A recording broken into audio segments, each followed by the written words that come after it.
Assalamualaikum warahmatullahi wabarakatuh. Apa kabar hari ini adik-adik? Semoga selalu dalam lindungan Allah ya. Sebelumnya saya akan memperkenalkan diri terlebih dahulu agar kita saling kenal satu sama lain. Nama saya Alsefti Talib dengan NIM 3114200013. Saya merupakan mahasiswi dari jurusan Pendidikan Bahasa dan Sastra Indonesia, Fakultas Sastra dan Budaya, Universitas Negeri Gorontalo. Dalam video kali ini, saya akan membahas tentang menyajikan rangkuman teks laporan hasil observasi. Nah, bercerita tentang menyajikan rangkuman, apakah adik-adik pernah membuat rangkuman sebuah buku atau teks? Apa yang adik-adik lakukan ketika menyusun sebuah rangkuman?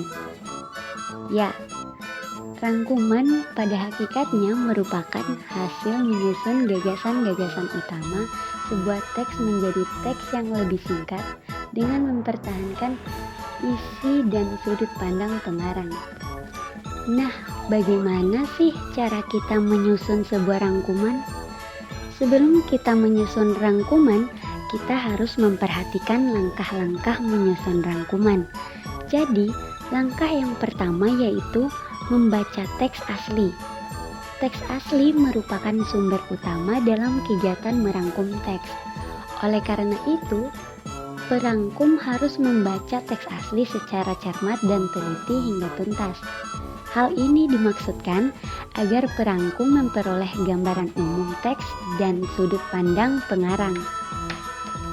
Jika perlu, bacalah teks asli berulang-ulang agar benar-benar mampu memahami isinya.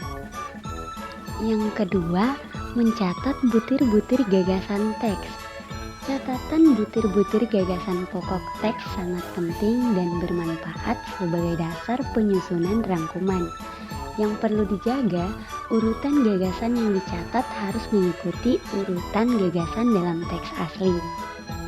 Yang ketiga, merangkai butir-butir gagasan pokok yang telah dicatat ke dalam pernyataan yang ringkas. Usahakan rangkaian butir-butir gagasan yang dirangkum tidak menyimpang dari gagasan yang tertuang dalam teks asli. Jika ragu atau ada gagasan yang dianggap menyimpang, perangkum perlu membuka kembali teks yang dirangkum. Yang terakhir atau yang keempat, membaca kembali rangkuman yang telah dibuat. Bacalah kembali rangkuman yang telah dibuat. Kemudian segera perbaiki kesalahan-kesalahan yang ditemukan.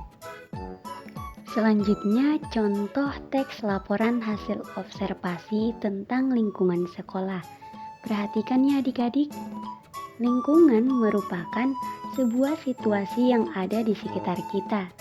Lingkungan sendiri memiliki berbagai komponen, mulai dari biotik ataupun abiotik.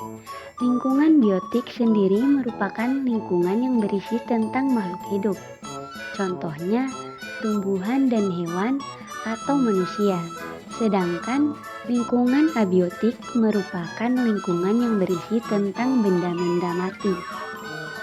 Butir-butir gagasan teks yang ada pada paragraf pertama yaitu lingkungan merupakan sebuah situasi yang ada di sekitar kita.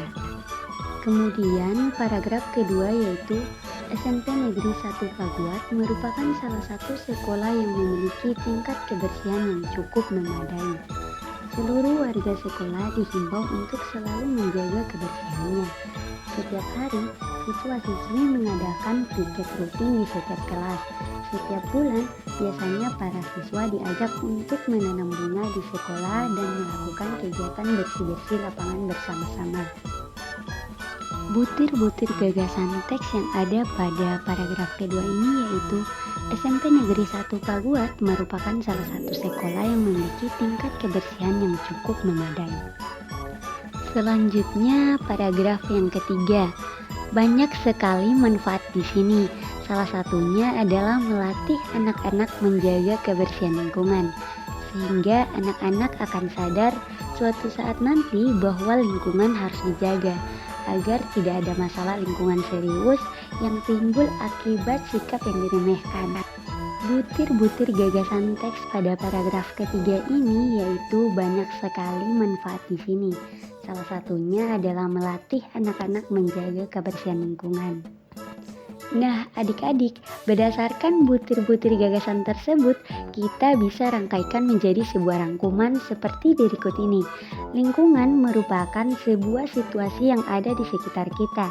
SMP Negeri 1 Paguat merupakan salah satu sekolah yang memiliki tingkat kebersihan yang cukup memadai. Manfaat dari menjaga kebersihan salah satunya adalah melatih anak-anak menjaga kebersihan lingkungan. Sekian video pembelajaran dari saya, semoga video pembelajarannya bermanfaat bagi adik-adik, dan jika ada kesalahan saya mohon maaf. Wassalamualaikum warahmatullahi wabarakatuh.